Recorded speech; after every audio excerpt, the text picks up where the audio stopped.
It happened at a warehouse party in the arts district, the kind of place where the music reverberates through your chest and people sip overpriced drinks in corners lit by neon tubes. I was only there because Nora wanted to go. She loved this scene. Loud, chaotic, full of people she pretended not to notice but always made eye contact with. I was on my second drink when I noticed a guy across the room in a white button-down with a dark lipstick stain right on the collar. The shade stopped me cold, wine red, nearly black. It was unmistakable. Nora wore that exact color. Always said it made her feel dangerous. It wasn't common either. Some obscure French brand we had to order online. At first, I told myself it had to be a coincidence. But 10 minutes later, I saw her, standing next to him, way too close, laughing at something he said, not politely, but like they shared some private joke. And her body language, that wasn't how you stand next to someone you just met. That was comfort, familiarity, muscle memory. She caught my eye across the room, and for a half second, I saw it. Panic. Then, in the blink of an eye, she smiled like nothing had happened and waved me over. By the time I reached her, the guy had disappeared. Nora leaned in and shouted over the music. "You okay? You look tense." Tense. That was the word she used. Like I was the one making something out of nothing.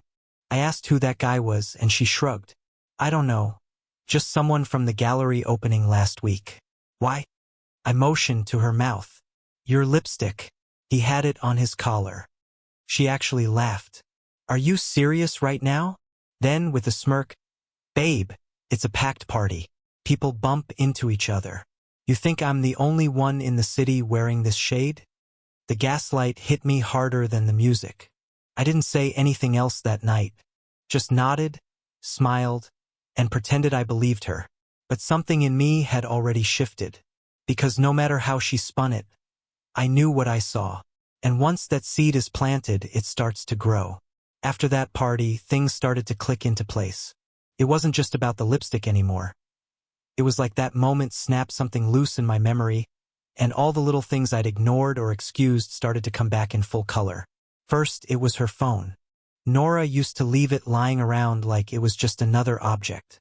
Unlocked, screen up, casual.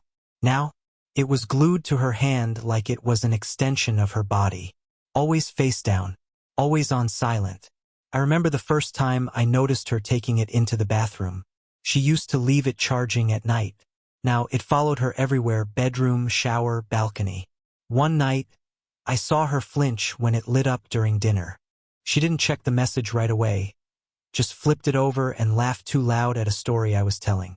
Then came the new routine. Nora was never a fitness person. We'd laugh at New Year's gym resolutions every January, split a pizza and call it a win. But suddenly, she was waking up at 6 a.m. for morning runs and heading out again for midnight jogs. In July, in Los Angeles, in humidity that made it hard to breathe. I asked her once, casually, "You've really gotten into running, huh?" She shrugged. "It clears my head. With work and everything, I just need it." But I didn't see any running shoes by the door. Her sneakers were always spotless. No sweat on her gym clothes when she came back. Sometimes, she didn't even look winded. And the kicker? Her perfume, the same perfume I gave her last Christmas, was fresh on her skin when she returned from these runs. At first, I told myself it wasn't proof. I didn't want to be the jealous husband, the one who assumed the worst just because things weren't perfect. But the distance was becoming impossible to ignore. Conversations got shorter.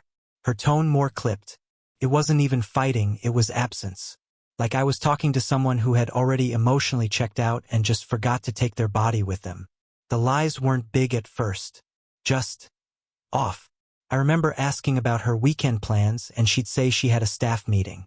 But when I bumped into one of her coworkers, a woman she'd known for years, she casually mentioned how quiet the office had been all weekend, or the time I offered to bring her lunch at work.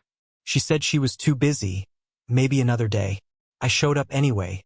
Something inside me wanted to feel close to her, even if it was just a 15-minute meal.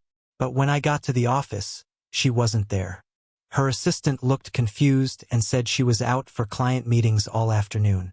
She had never mentioned those meetings to me. Then there were the smells. Cologne that wasn't mine.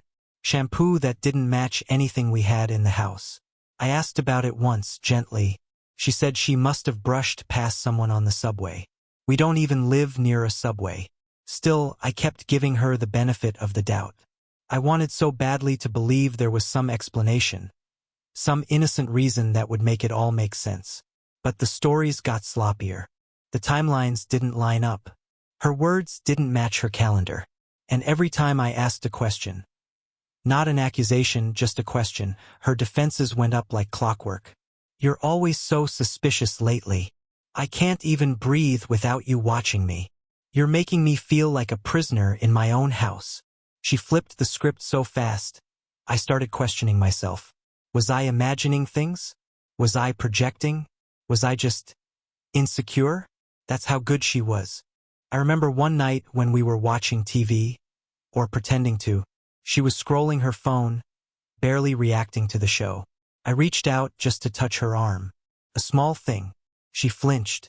Not visibly, not dramatically, but enough that I noticed. I pulled my hand back like I'd touched a stove. That was the moment I realized. She wasn't just distant. She was gone. She just hadn't left yet. But I didn't know how to bring it up. How do you ask someone if they're living a double life without sounding like you're unraveling? So I started paying attention. Watching quietly. I began checking the laundry, her bags, her receipts. I never wanted to be that guy. Snooping, paranoid, obsessive. But I also couldn't sit in silence while the ground shifted beneath my feet. And the signs were everywhere. Receipts for bars and hotels she never mentioned. Duplicate purchases, 2 bottles of wine, 2 takeout orders on nights I wasn't home.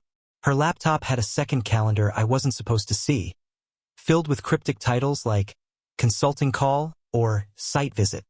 Always during weekends. Always when I was out. I started keeping notes. Dates, times, what she said, what didn't add up. It felt insane. Like I was preparing evidence for a trial I hadn't been invited to.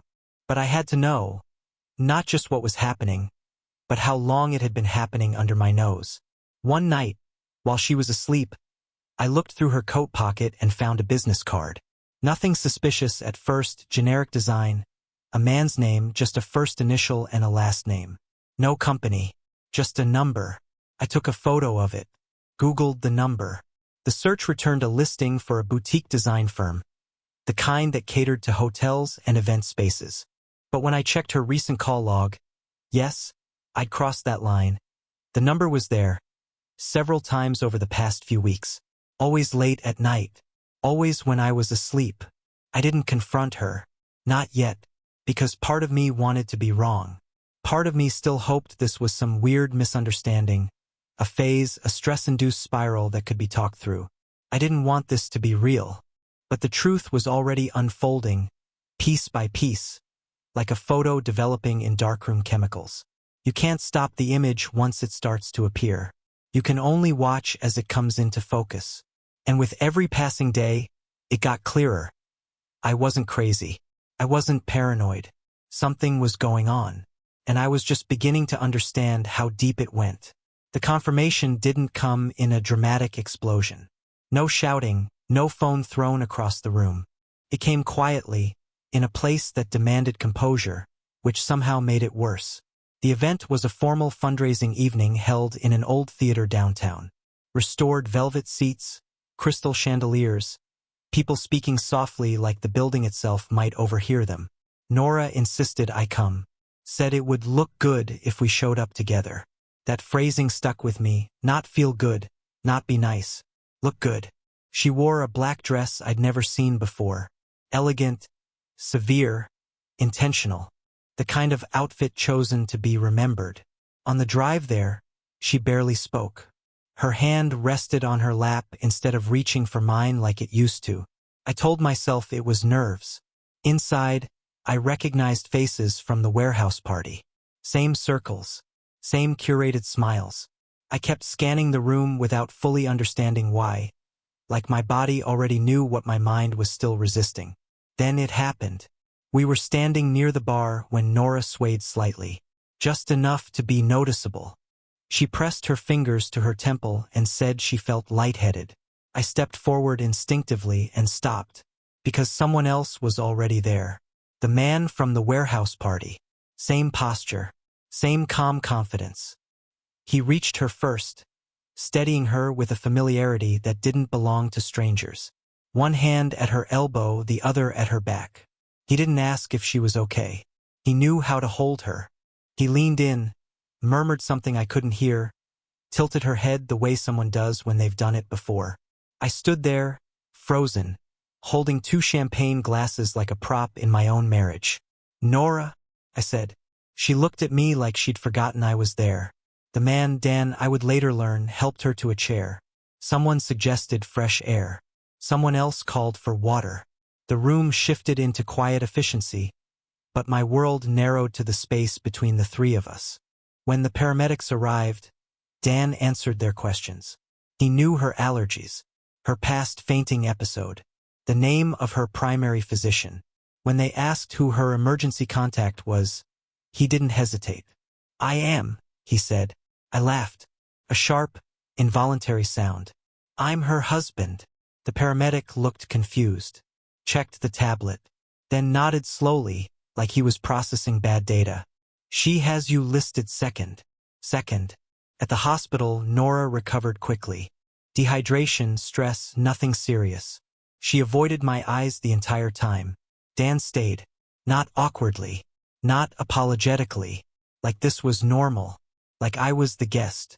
On the drive home, I didn't speak. Neither did she. When we got inside, she went straight to the shower, locking the door.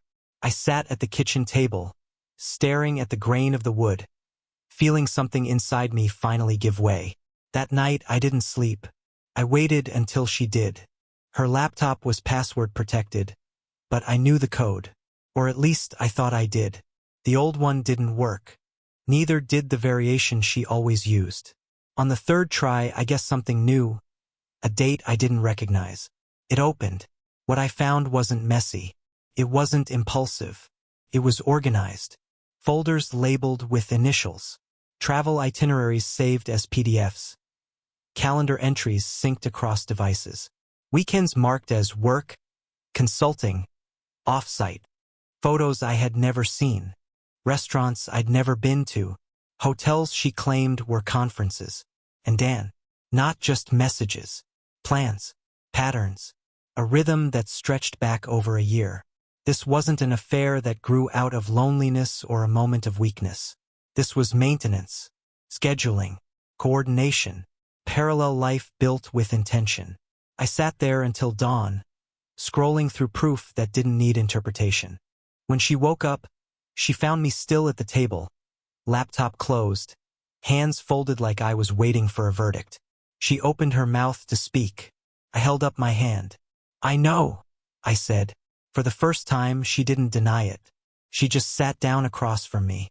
And in that silence, everything became irreversible.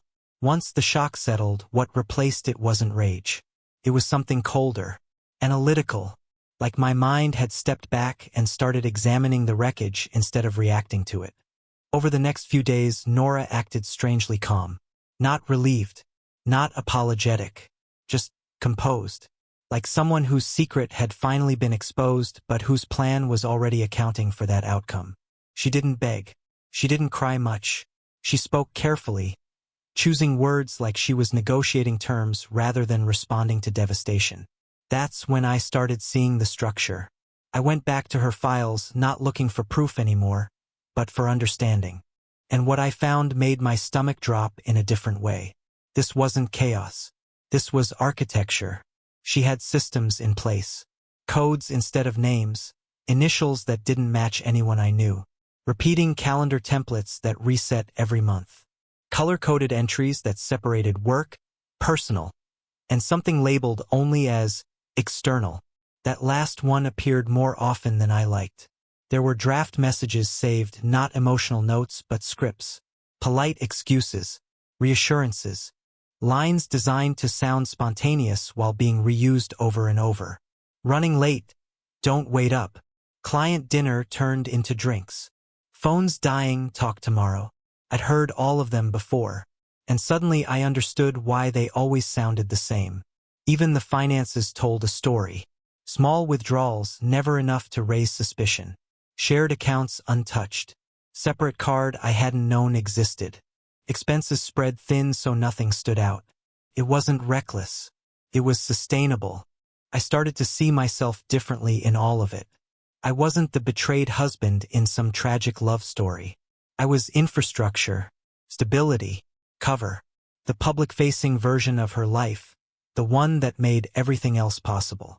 Dinner parties, holiday photos, work functions where she introduced me proudly, arm looped through mine like a credential. I was the safe anchor that allowed everything else to drift freely. That realization hit harder than the affair itself. Because betrayal implies loss of control. This felt like I'd never had control to begin with. When I asked her, finally directly, how long she'd been planning this, she didn't answer right away. She stared at the floor, then said something that still echoes in my head. I didn't plan it at first, but once it worked, I adjusted, like I was a variable in an equation she'd optimized. I asked if she ever intended to leave. She said no, not really. I asked if she loved him. She hesitated, then said, "That's not the point." And I realized then that I'd been asking the wrong questions all along. This wasn't about love versus love. It was about roles. Dan wasn't replacing me emotionally. He was replacing what I didn't provide. Adventure, secrecy, risk. I provided predictability, legitimacy, history. I was the frame. He was the picture that could be swapped in and out. Once I saw it that way, the past made terrifying sense. Why she never talked about the future anymore. Why big plans disappeared. Why discussions about kids, moving, long-term goals slowly evaporated without a fight. You don't plan a future when you're maintaining parallel timelines. You just keep them from colliding. I confronted her one night, not with anger, but with clarity. So what was I asked. In all of this, she looked at me for a long time. Too long. You were reliable, she said finally. You made things easier. That was the moment something in me shut down completely. Because love doesn't describe someone as convenient. In the days that followed, I started detaching without even trying. I stopped asking questions. Stopped checking her phone. Stopped caring where she went. Not because I forgave her, but because I finally understood the scale of what I'd been part of. This wasn't a marriage that fell apart. It was a structure that no longer needed me in the same way. And once you see that you've been designed around instead of chosen, there's no confrontation left to have. Only distance, only exit, and somewhere deep inside, a quiet realization began to form. Whatever was coming next, it wasn't going to be about saving this anymore. It was going to be about surviving it. I used to think reality was stable, that if something happened, it left a mark. A receipt, a message, a memory that someone else could confirm. But after what happened with Nora, I started realizing how fragile my version of the truth really was. It began small. A few strange gaps. I went back to look at photos from the warehouse party, the night with the lipstick stain. I remember someone snapping a picture of Nora and me near the entrance. We had our arms around each other. I'd seen it posted the next day by a mutual friend. Only now it was gone. Not just from social media, I mean completely gone. No backup, no tag, no mention in group chats. When I messaged the guy who posted it, he replied like it had never happened. Sorry, man. I don't think I took any pics that night. I could still see it in my head. The grainy light, the angle of Nora's smile, the shimmer of her necklace. But now it was just me holding on to something everyone else seemed to have forgotten. Then it started happening more. I went through our shared photo album. We had one of those cloud-based ones we both added to. It used to be filled with weekend trips, art shows, random dinners. Some were still there. Others were not. Not missing outright, just incomplete. Like someone had redacted our history and left placeholders behind. I asked Nora casually if she'd deleted anything. She blinked. No. Why? Some things are just gone, I said. She shrugged. Maybe the app glitched. That happens. But it wasn't just the photos. A few weeks later, I bumped into someone we both knew, an artist Nora had commissioned once. We'd met him at a gallery in Santa Monica, talked for nearly an hour. But when I said hello, he looked at me blankly. "I'm sorry, have we met?" I laughed, thinking he was joking. "Yeah, at the Heron Gallery. You showed us your series with the mirrors and red thread?" He shook his head. "I've never shown at the Heron." I looked him up later. His bio had no mention of it. No photos. Nothing. I started thinking maybe I was losing it. Like stress was rewriting my memories. But then came the files. I kept a folder on my laptop, a backup of old tax records, scanned receipts, stuff you keep just in case. When Nora told me she was going to a design conference in Austin last fall, I'd saved the airfare confirmation she forwarded. I remembered checking it to make sure our travel points applied. That file was gone too. I don't mean deleted. I mean the file name existed, but it was empty. 0 bytes. No content. When I tried to open it, the system said, "Corrupted." I checked the metadata. It had been modified last week. By who? I hadn't touched it in months. I asked Nora. She said I must have accidentally messed it up. That maybe I clicked something while cleaning up my desktop. But I hadn't. I knew I hadn't. Later, I checked the browser history on our shared tablet. She hadn't used it in weeks. I opened it and the last session was wiped clean. No open tabs. No cached logins. But the battery was at 100%, like it had just been charged. Someone had used it. Someone who didn't want me to see what they were doing. More inconsistencies started stacking up. I called Nora's job one afternoon to ask about a form we needed for refinancing. The receptionist was polite but confused. "I thought Nora was on leave," she said. "Leave?" I repeated. "Yeah, since last week. Didn't she tell you?" I thanked her and hung up. When I confronted Nora, she looked genuinely annoyed. "I didn't say anything because I wanted a break. I knew you'd make it into a thing." "But why lie?" "I didn't lie. I just didn't mention it." It was the kind of answer that sounded harmless on the surface but left rot underneath.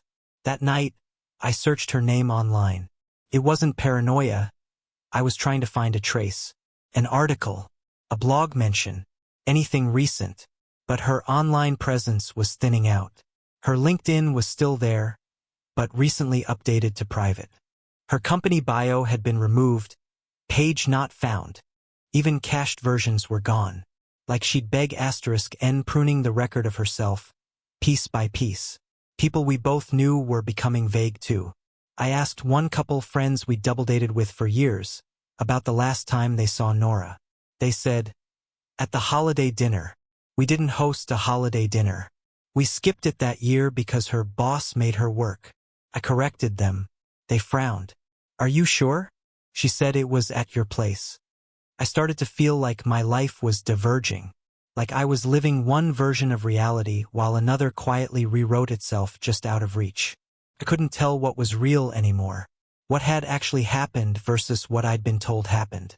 And through it all, Nora remained calm, centered, as if nothing was slipping when everything was. She accused me once of spiraling. "You're seeing ghosts," she said.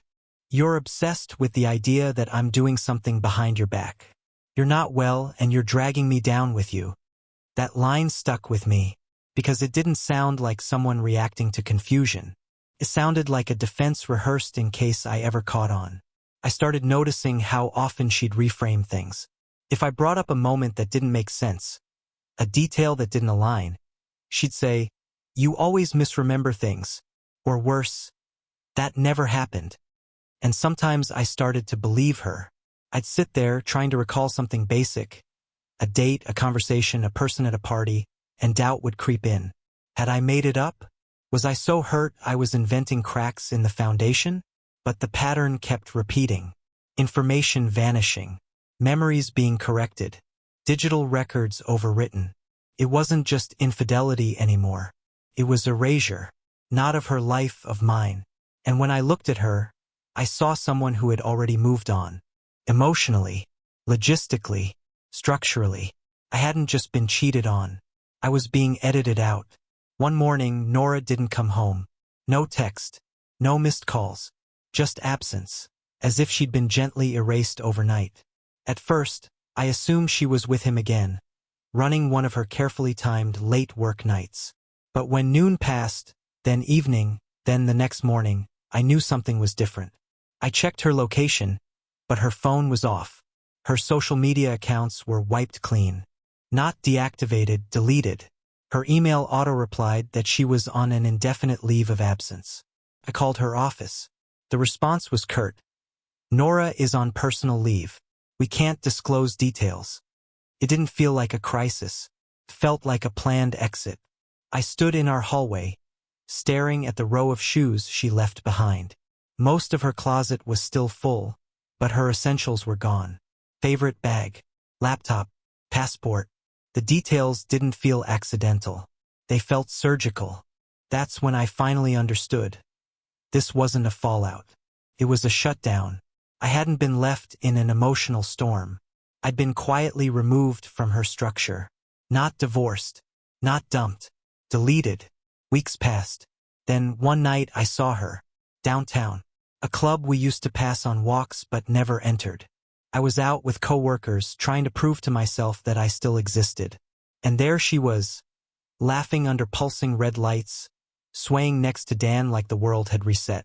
I didn't feel rage. I felt clarity. I walked up to their table.